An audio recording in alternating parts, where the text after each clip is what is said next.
자, 메리 크리스마스. 네. 만나서 반갑습니다.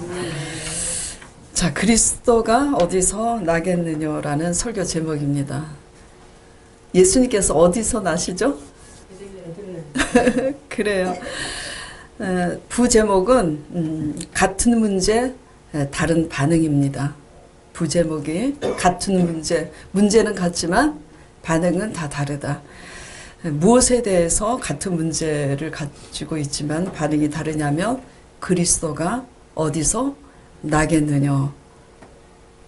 예수 그리스도의 탄생에 대해서 다들 알고 싶어하고 궁금해하지만 반응은 다 다르다는 겁니다.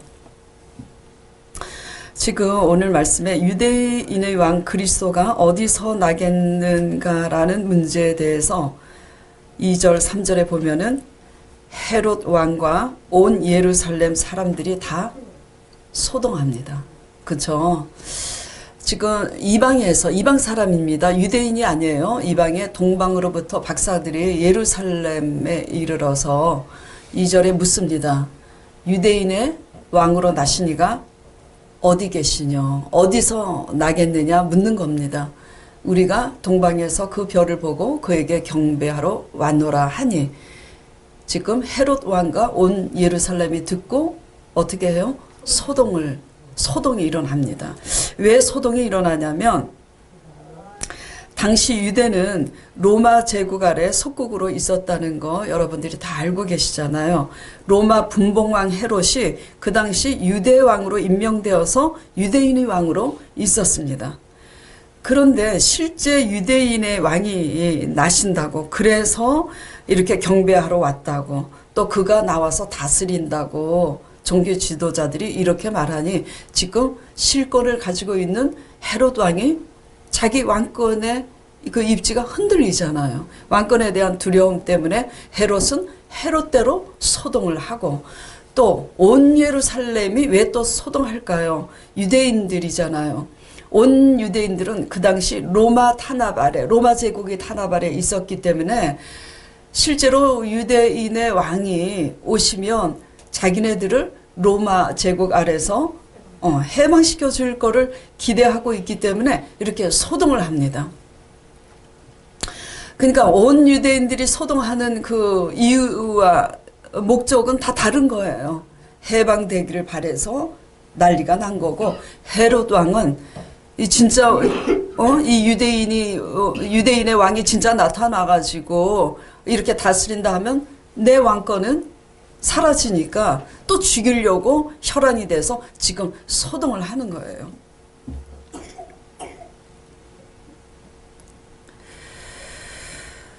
이러니 그리스도의 탄생 문제에 대하여 소동함으로 그리스도가 어디서 나겠느냐고 이렇게 묻고 있지만은 동기와 목적은 다 다른 거예요. 그래서 헤롯 왕도 묻습니다. 소동하면서. 4절에 보면 왕이 모든 대제사장과 백성의 서기관들을 모아 또 물어요. 그쵸? 이방 박사들하고 똑같이 묻습니다. 그리스도가 어디서 나겠느냐 물으니, 자 5절 보겠습니다. 종교 지도자를 지금 불러 모아서 어디서 나겠느냐고 물으니 종교 지도자들이 이렇게 대답을 합니다. 구체적으로. 왜냐하면 말씀을 잘 알고 있으니까.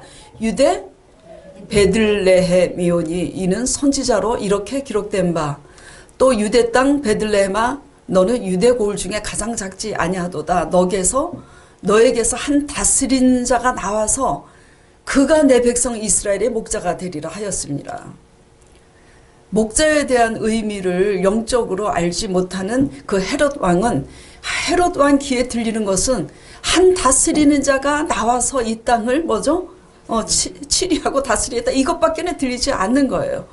그래서 이제 헤롯이 가만히 박사들을 불러가지고 이제 자세히 묻고 나한테 알려달라, 지금 이렇게 얘기하고 있는 겁니다. 이방 정리를 하면, 본문 말씀을 정리를 하면 이방 박사들은 왜 찾아요? 그리스도를 경배하려고. 그쵸? 예. 헤롯은 또 왜 찾아요? 죽이려고. 종교 지도자들은 찾지도 않습니다. 알고만 있지. 그쵸? 이런 것을 한번 우리랑 적용을 해볼까요? 말씀은 알고 있지만 뭘 알고 있어요? 기도하라고. 주의 종들이 날마다 기도해야 됩니다. 기도는 영적인 호흡입니다. 말씀 보세요. 말씀은 영적인 식량입니다.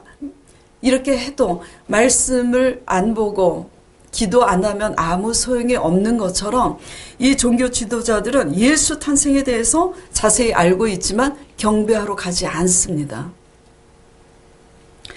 오직 동기와 목적이 다 다르니까 반응이 이렇게 다른데 그리스도가 어디서 나겠느냐 다 관심을 가지고 묻고 있지만 오직 경배하려고 찾는 사람들은 누구뿐이에요? 동방박사 이방에서 온 사람들 뿐입니다. 그런데 주석에 보면요, 이방에서 동방 박사들이 동방에서부터 예루살렘까지 오는 데는 수천 킬로미터래요. 그래서 제가 인터넷으로 서울에서 강릉까지 얼마나 되는가 봤더니 편도 180에서 190km더라고요. 여의도까지는 35km예요, 편도가. 수천 킬로미터를 찾아서 온 거예요. 근데 종교 지도자들은 예수님께서 어디서 태어나시는지 자세히 알고 있지만 경배하러 가지 않잖아요. 그래서 또 찾아봤어요. 베들레헴이 예루살렘으로부터 지역에 얼마나 떨어져 있는지 8km에서 9km밖에 안 떨어졌어요. 근데 안 찾아갑니다. 그리스도가 어디서 나겠느냐라는 예수님의 탄생에 대해서 알고 싶어하는 문제는 같지만 각자 다른 동기와 목적을 가지고 있음에 따라서 그 반응이 이렇게 달라지는 것을 보면서 오늘날 우리도 똑같은 문제를 가지고 성전에 모입니다. 어떤 문제요? 다 하나님을 만나기 원하는 문제를 가지고. 그렇죠? 다 만나기 원하는 문제는 똑같습니다. 그러나 우리의 동기와 목적이 과연 어떠한가? 그러면 생각할 거예요. 아유, 나는 헤롯은 아니야. 헤롯은 죽이려고 찾잖아요. 그렇죠? 그래서 오늘 말씀을 통해서 이 성탄절을 통해서 이 각자 같은 문제를 가지고 다른 반응을 나타내는 것을 보면서 우리 안의 헤롯은 과연 무엇인가 이런 것을 보고 내가 과연 동방의 이방 박사들처럼 또 경배하려고 예수님을 과연 순수하게 찾고 있는 건지 우리 자신을 돌아보면서 이 성탄 주일날 하나님과 온전한 관계 회복이 있기를 축원드립니다. 과연 우리들은 그동안 하나님을 만나고 싶어하는 이 공통된 이 문제 앞에서 어떻게 반응하고 있었는가? 무엇을요? 하나님을 만나지 못했을 때 과연 우리는 어떻게 반응했을까? 또 만났을 때 어떻게 반응했을까? 하나님이 어떤 상황과 사람을 통해서 우리에게 나타날 때는 좋은 모습으로 나타나기도 하고 좋지 않은 모습으로 나타나기도 합니다. 그렇죠? 예수님 옆에는 좋은 제자들도 있었지만 가룟 유다 같은 제자들도 있었고요. 사도 바울과 실라 주위에서도 좋은 의인들도 있었지만 나쁜 사람들도 많았어요. 어쨌든 간에 여러 가지 상황 속에서 하나님께서 그 상황을 타고 우리 가운데 다가올 때 우리는 좋을 때 싫을 때 과연 어떤 반응을 하는가 우리 자신의 신앙관을 고찰해 보도록 하겠습니다. 우리가 지금 우리 교회 성도들이 다 아시다시피 진순 집사님이 뇌경색으로 거동이 굉장히 불편해서 매우 고난 가운데 계신다는 걸 다 알고 계시죠. 예. 그 진순 집사님이 전번 주일날 큐티 이렇게 나눔이 있을 때 고백을 하시더라고요. 그동안 그 주에 이렇게 거듭거듭 아랬답니다. 하나님께. 너무 힘드시니까. 아버지, 제가 왜 살아야 합니까? 너무 힘드니까. 그쵸? 자녀들한테도 도움이 안 되고 성도들에게도 짐이 되고 뭐 이렇게 이제 생각을 하시고. 아버지, 제가 왜 살아야 합니까? 사는 이유가 뭔지 모르겠습니다. 그냥 데려가시지. 뇌경색으로 쓰러졌을 때 그냥 데려가시지 살아야 하는 이유 좀 알게 해달라고 며칠 동안 계속 그걸 기도를 하신 거예요. 얼마나 힘들면 그런 기도를 했겠어요. 그러는 중 아드님이 이제 집에 들어오는데, 우리 진순 집사님 아들이 집에 들어오는데 환하게 웃으면서 들어오더랍니다. 그래서 진순 집사님이 물어봤대요, 아들에게. 너는 뭐가 그리 좋아서 그렇게 환하게 웃고 다니냐고. 사람이 말이죠, 심기가 불편하고 마음이 꼬이면 웃는 것도 죄가 됩니다. 그쵸? 예. 장례식장 가서 웃으면 안 되죠. 그쵸? 근데 우리 마음이 장례가 나서 심기가 불편하면 즐겁게 웃는 사람도 뭐죠? 보기가 안 좋은 거예요. 그래서 아들에게 물어본 거예요. 너는 뭐가 그렇게 좋아서 웃고 다니냐고. 근데 아들이 딱 아들 말 한마디에 진순 집사님이 자신을 돌아보게 되었다고 고백을 하시더라고요. 집에 오면은 엄마가 있잖아. 에? 뭐가 그렇게 좋아서 환하게 웃냐? 너는 좋은 게 하나도 없는데. 근데 아들 말은 집에 오면 엄마가 있잖아. 그 말 한마디에 진순 집사님이 내가 해준 것도 없는데, 내 모습은 이렇게 짐이 되는 모습인데 내 아들은 내가 그냥 있어서 좋다고 하는구나. 그러면서 깨달은 거예요. 나는 하나님의 관계에서 그냥 하나님을 알게 된 것만으로도, 내가 구원의 하나님만으로도 기뻐하고 있지 못하는구나. 그쵸? 그걸 깨닫고 회개하게 되었다고 합니다.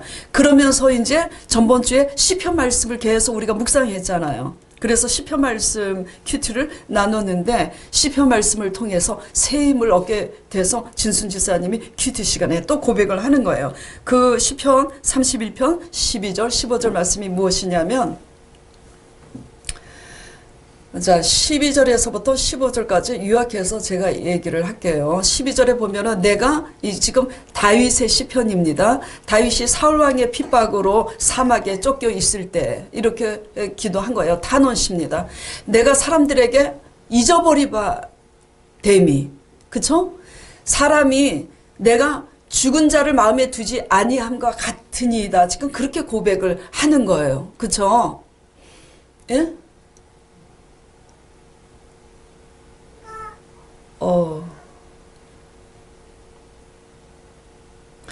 깨진 그릇과 같을지라도가, 파기와 같으니, 이게 개혁 성경하고 옛날 성경하고 이제 다르니까 제가 헷갈렸는데, 이게 참 무식해서 마음에 두지 아니함 같고 파기와 같으니이다. 이게 파기가 뭐냐면 깨진 그릇입니다. 파기라고 되어 있으니까 이게 무슨 뜻인가? 보면은 지금 이제 개역 개정에는 파기와 같으니이다 그랬는데, 옛날 성경에는 뭐라고 되어 있냐면 내가 깨진 그릇과 같으니이다. 다시 이렇게 고백을 하고 있는 거예요. 깨진 그릇은 뭐죠? 복구가 불가능한 거예요.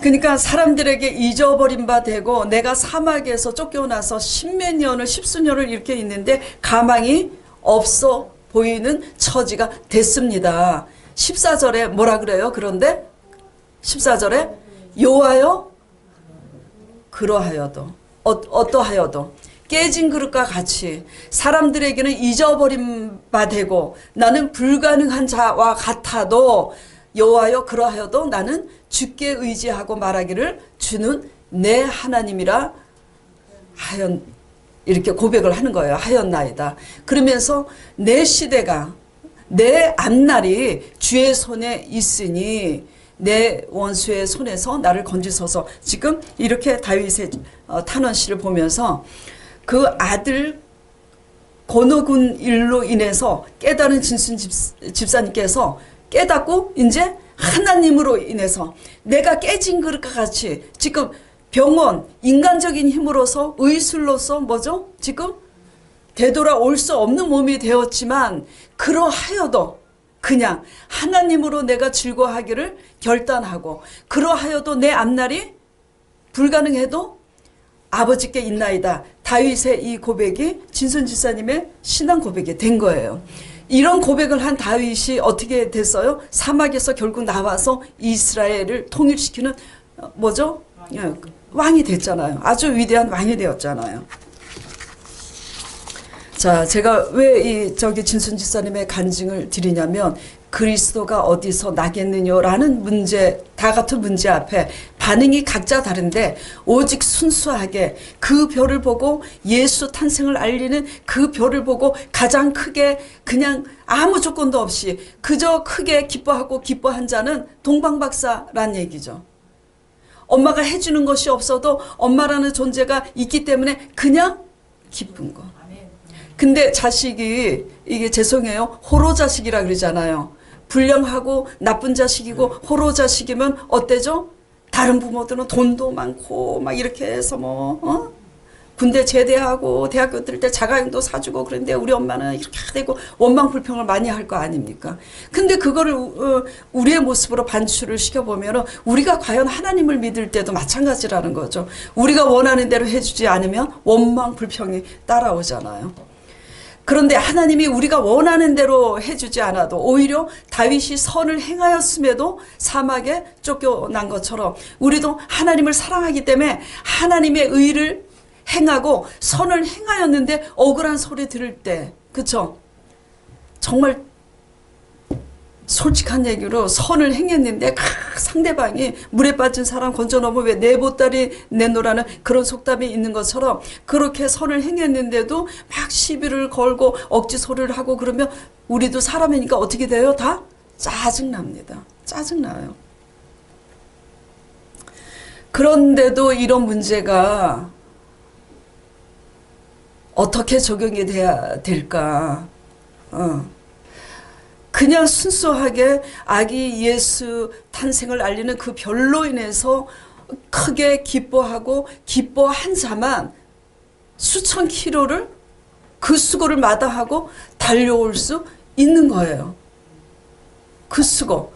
우리도 하나님의 의를 행하는데 예기치 않는 고난을 당할 때 참 힘듭니다. 피곤하고 그럴 때, 그쵸? 각자 가족 간의 문제에서도 있고 성도 간의 문제도 있고 또 직장 안에서 대인관계에 있어서 그런 문제들이 있을 수 있겠죠.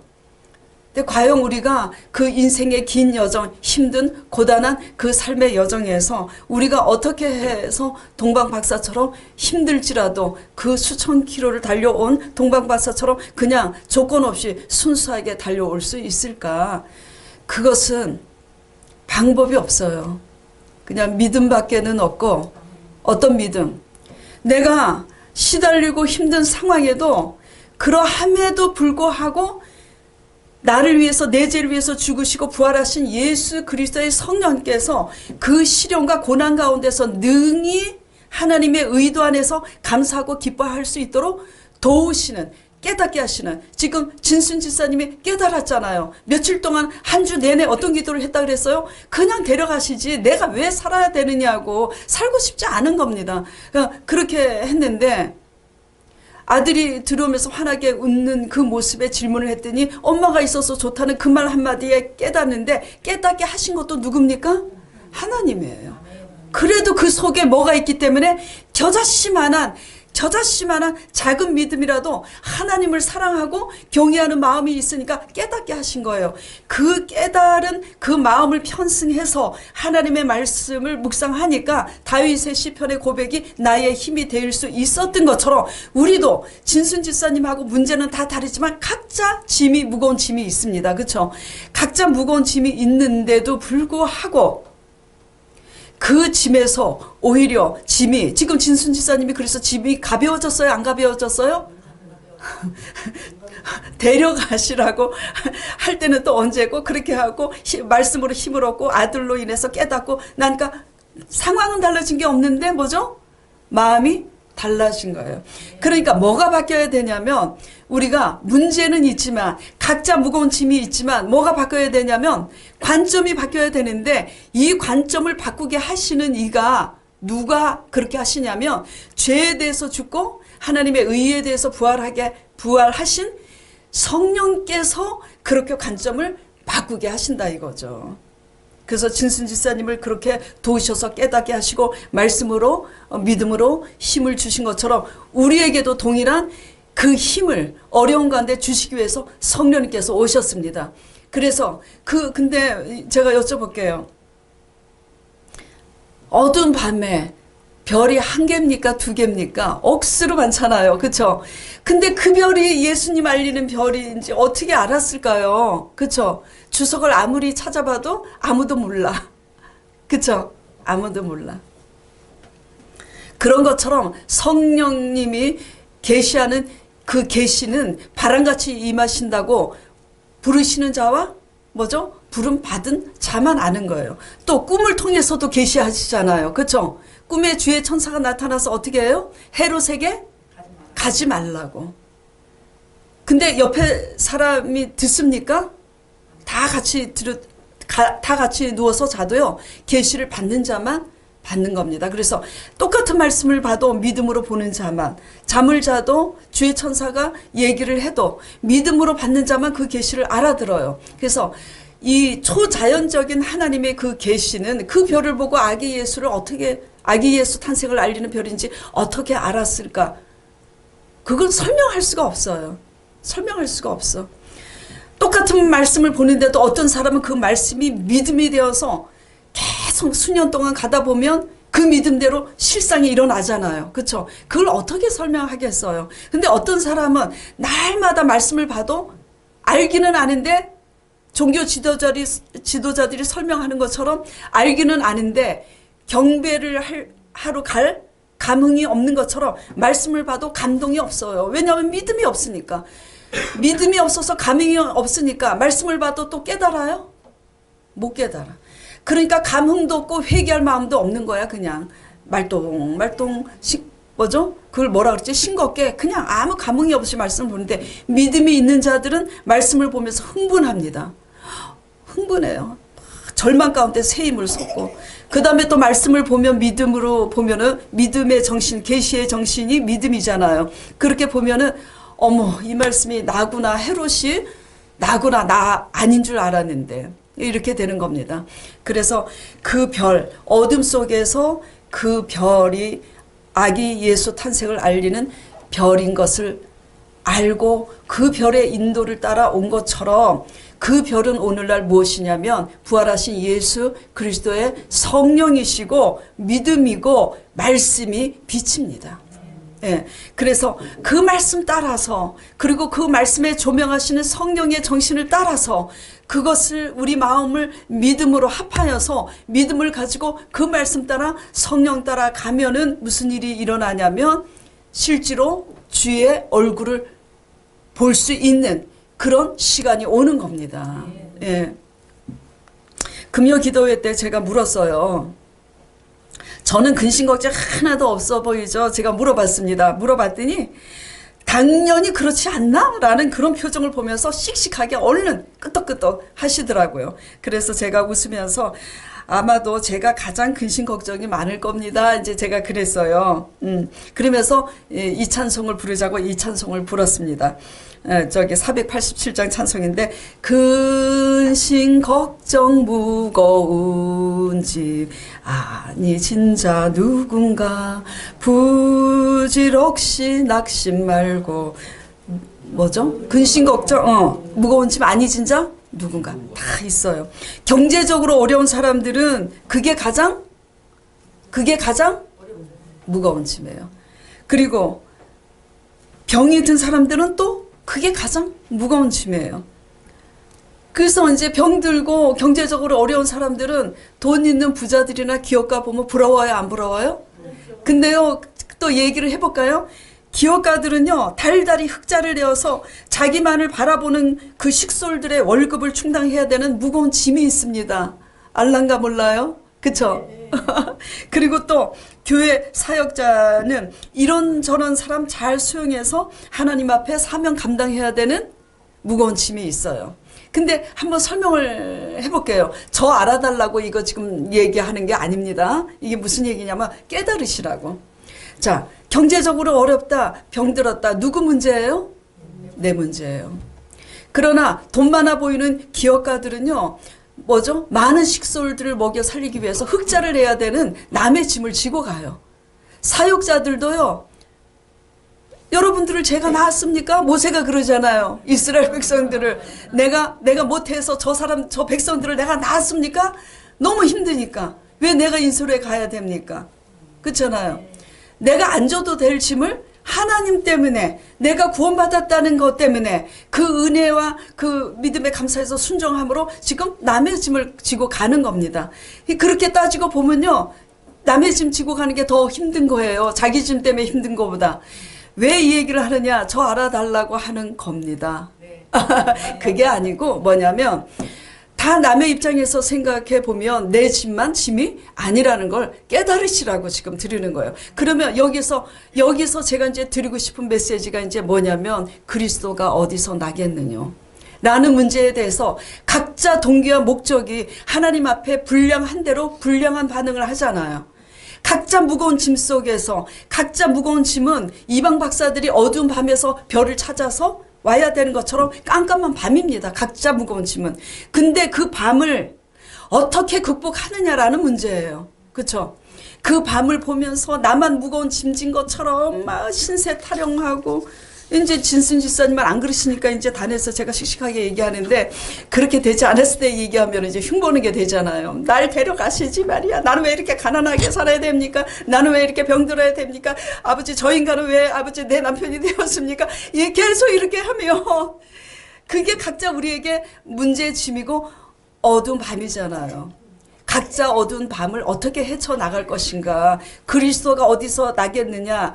그리스도를, 하나님을 다 만나고 잖아요. 문제 해결을 위해서. 그렇죠? 그래서 그 해결은 우리 안에 있습니다. 항상 제가 설교할 때 말씀드린 것은, 항상 그 문제를 극복할 수 있는 힘을 주시는 성령님 안에서 우리가 말씀 따라 갈 때 극복할 수 있는 거예요. 그래서 방법이 없는 거예요. 믿음밖에는 방법이 없어요. 믿음으로 말씀을 잘 따라가시기 바랍니다. 그러므로 여러 가지 시험과 시련을 만난다 할지라도 그 문제 속에서 원망 불평하지 말고, 그 문제 속에서 낙심하지 말고, 어떤 문제를 만나든지 온전히 기뻐하시길 바랍니다. 예, 문제는 다 있어요. 누구나. 나만 힘든 문제가 있는 게 아닙니다. 각자 있죠. 자기의 무거운 짐은 각자 그 사람이 최고로 힘든 거예요. 다 무거운 짐인 거예요. 예. 각자 달팽이는 얼마나 천천히 가요. 그쵸? 나비가 쳐다볼 때 얼마나 속 터지겠어요. 근데 달팽이는 달팽이로서 최선을 다하는 거예요. 무슨 얘기냐면, 각자 그 짐이 상대방 입장에서는 아무것도 아니고 작은 것 같아도 각자 짐이 각자 무거운 겁니다. 그래서 인생의 그 무거운 짐에서 우리는 그 별을 보고 매우 크게 기뻐하기 때문에, 믿음으로 기뻐하기 때문에 수천 킬로미터를 달려오니까 결국 누구 얼굴을 봐요? 예수님 얼굴을 직접 만나 뵈잖아요. 그래서 우리의 처지가 어떠할지라도 기뻐하시기 바랍니다. 동방박사처럼. 또 몇 절이죠? 2장에, 오늘 본문 2장에 10절, 마태복음 2장 10절 보겠습니다. 저희가 그 별을 보고 가장 크게 기뻐하더라. 아니, 그 별을 보고 기뻐하는 게 이해가 갑니까? 이해가 안 가죠. 그런 것처럼 우리도 어둠 속에 별을 보고 크게 기뻐하는 것이 뭐냐면 어둠이잖아요. 힘든 일이 있잖아요. 사람이 힘들게 하든 상황이 힘들게 하든 그 힘든 속에서 말씀의 빛으로 믿음만 있으면은 크게 기뻐할 수 있는 거예요. 그래서 믿음으로 인생 여정을 잘 헤쳐나가서 크게 기뻐하면은 우리가 소원하는 소원의 항구로 하나님의 얼굴을 직접 대면하는 일이 있을 줄 믿습니다. 직접 대면할 때는 어떤 일이 일어나겠어요? 그렇죠? 직접 대면하면 하나님께서 한마디만 딱 하시면 안진배이가 일어나고, 그렇죠?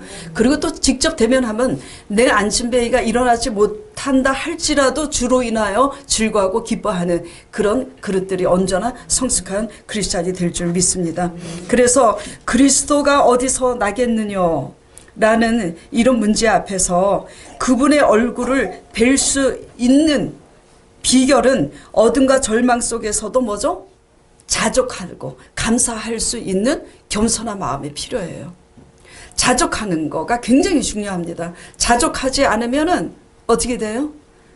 저기 찔리는 분들 있으면 찔리는 분 위해서 얘기하는 거 아닙니다. 자족하는 마음이 없으면요. 그러니까 겸손한 것은 상대적으로 사람을 향해서 겸손한 마음뿐만 아니라 물질에 대해서도 겸손해야 됩니다. 물질에 대해서도 욕심이 많으면 교만한 거예요. 그러면 어떻게 되냐면은 자꾸 조급해져요. 그래서 물질적인 문제에 있어든 이제 사람의 문제에 있어서든 그저 우리가 처해진 상황에 뭐죠? 자족. 그러니까 무슨 얘기냐면 뭔가 부족하게 느껴져도 내가 가진 것이 부족하게 느껴지고 내 자식이 부족하게 느껴지고 내 남편이 부족하게 느껴지고 또 저는 담임 목회자니까는 뭐죠? 성도들이 부족하게 느껴져도 뭐죠? 하나님께서 허락하신 상황 속에서 그쵸? 오늘 진순 집사님의 아들이 그 상황 속에서 그냥 엄마가 있으니까 좋지 라는 게 답인 것처럼 우리가 부족하게 느껴져도 마음에 욕심이 많고 교만하면요 불평하게 되더라고요. 제 얘기입니다. 이거 제 얘기.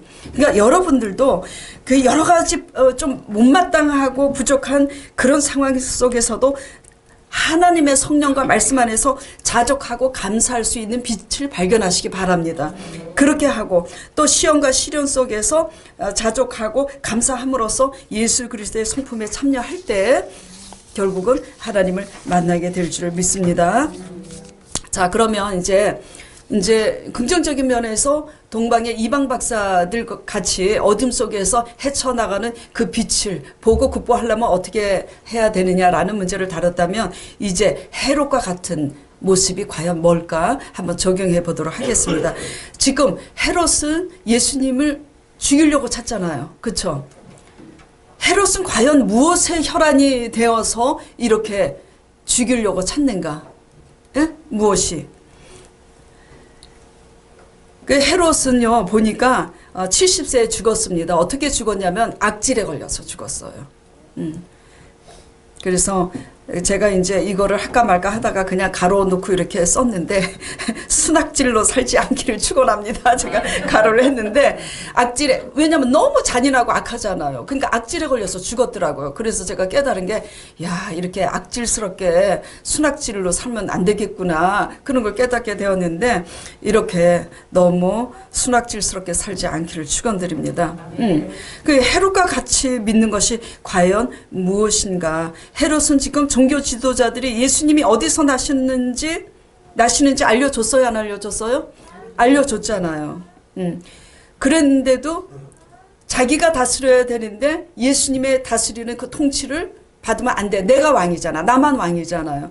그래서 이것을 이렇게 보면서 우리의 헤롯은 내 속의 헤롯이 뭔가 보면은 너무나 지나치게 내 중심이면 다스림을 받으려고 해요? 안 해요? 안 합니다. 예, 그래서 내 중심적이라 그리고 신앙이 너무나 육신적이고 너무나 정욕적이면은 마귀적이 됩니다. 그래서 육신적이고 정욕적이고 지나치게 자기 중심적이면은 어떻게 되냐면 자기 사업에만 혈안이 되어서 하나님을 두려워하지 않고 하나님 말씀에 불순종하게 되잖아요. 그렇죠? 예. 그리고 자기 어떤 명예나 자기를 사람들 앞에 너무 나타내고 싶으면 자존심을 건들면 또 어떻게 돼요? 그 자존심을 건들면 그거에 혈안이 또 돼서 이렇게 그러니까 한마디로 자기 이익에 손해가 되고 자존심에 걸림이 되면 거스리고 대적하는 모습들이 뭐죠? 다 헤롯입니다. 다 헤롯이에요. 결국은 내가 주체가 돼서 내 의를 나타내기 위해서 내 의라는 것이 욕심이든 내 명예든 내 자존심이든 내 유익을 위해서 하나님의 말씀에 순종하지 못하면 회개를 해야 되는데 오히려 그것에 대해서 발끈하고 대적하고 거스리고 다투고 싸우는 이런 것들이 뭐죠? 모두 헤롯의 모습입니다. 그래서 사도행전 16장 16절 23절에 보면 저는 제자 사역을 하면서 이런 경우를 많이 봤어요. 실제로 또 많이 당해봤고요. 사도행전 16절에 제가 금요 예배 때 이제 요거를 가지고 본문을 가지고 설교를 했었는데 바울과 실라가 사역을 하다가 어느 날 점하는 귀신 들린 여종 하나가 날마다 소리를 질러서 그 귀신이 그 여자아이를 통해서 얘기를 하는 거예요. 이 사람은 지극히 높은 하나님의 종으로 구원의 길을 너희에게 전하는 자라. 날마다 조롱하듯이 그냥 누가 몰라요? 하나님의 사람인 줄을. 그런데도 번거로울 정도로 이렇게 여러 날을 하니까 18절에 바울이 심히 괴로워서 그 귀신에게 이르되 예수 그리스도 이름으로 내가 명하노니 그에게서 나오라 하니까 귀신이 그 여종에게서 나갑니다. 근데 문제는 그 여종이 점치는 귀신 들린 여종이었기 때문에 그 돈 많은 주인이 그 여종을 돈으로 사서 너가 점치고 수익을 남으면 월급을 주겠다고 그래갖고 데리고 있었는데 점치는 귀신이 나갔으니까 돈벌이가 이제 없어졌잖아요. 그러니까 그 종의 주인들이 자기 이익에 소망이 끊어진 것을 보고 바울과 실라를 잡아가지고 저자로 관원들에 끌려가가지고 뭐라고 하냐면 억지 소리를 합니다. 이 사람들이 유대인인데 우리 성을 심히 요란케 해서 로마 사람이 받지도 못하고 행치도 못할 풍속을 전한다고 거짓말을 합니다. 이렇게 해서 이제 옥에 가둬요. 그렇죠? 옥에 들어가게 됩니다.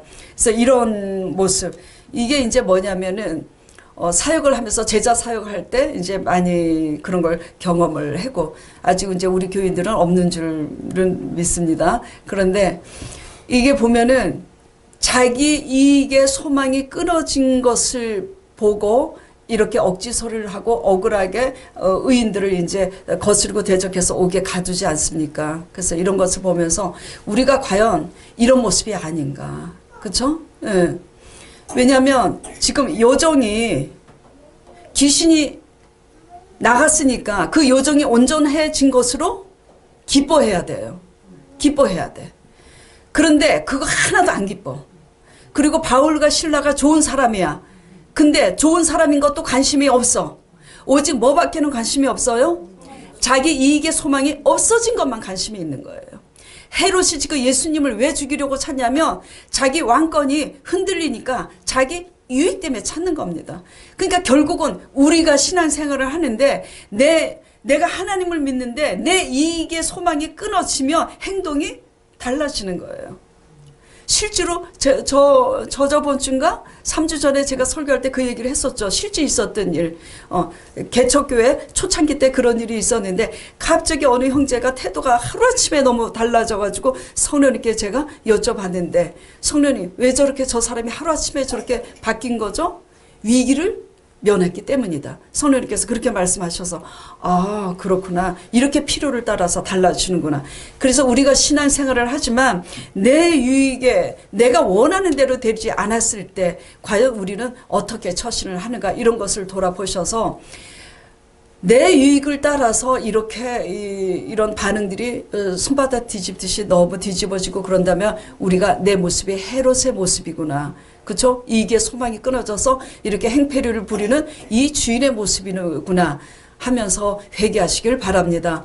그러나 다윗과 같이 바울과 실라 같이 억울한 일을 당해도 또 이방 동방 박사들처럼 억울한 일을 당해도 그 어둠 속에서 또 예수 그리스도의 그 빛을 보고 힘들지만 수천 킬로를 달려오는 것처럼 다윗도 억울해도 불평하지 않고 억울한 일을 자행하는 그들과 싸우지 않고 다투지 않고 예수님만을 빛으로 바라보고 주는 나의 하나님이라고 한 자들은 뭐죠? 그 긴 여정을 마치고 결국 하나님께서 그들이 소망하는 자리에 앉게 하시잖아요.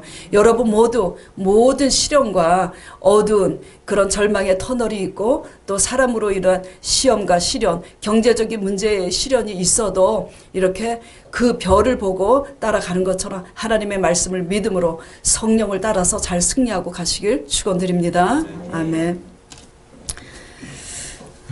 기도하겠습니다. 하나님 아버지, 오늘 성탄주일 그리스도가 어디서 나겠느냐라는 그 주제를 가지고 똑같이 예수님의 탄생에 대해서 다 질문하고 찾고 있지만, 찾느라고 다 소동하지만 동기의 목적이 이렇게 다른 것을 보면서 우리는 다 같은 하나님께 응답받기를 원하고 만나기를 원하지만 헤롯은 찾아도 만나지 못했습니다. 헤롯이 죽이려고 찾으니까 헤롯을 피해서 헤롯이 죽기까지 기다리라고 한 것처럼 우리가 하나님을 만나지 못하는 것은 하나님께서 온전한 신앙으로 만들기 위해서고 또 우리가 하나님을 만나지 못하는 것은 악한 동기로 아버지 하나님을 기다리기 때문에 만나지 못하는 것 아닌가 돌아보면서 우리의 속 내면을 잘 정비하여서 정말 순수하게 그냥 구원의 하나님으로 기뻐하고 내 처지가 어떠할지라도 말씀으로 인하여 기뻐하고 잘 갈 수 있도록 우리 소망 교인들을 축복하여 주시옵소서. 예수 그리스도 이름으로 기도드리옵나이다. 아멘.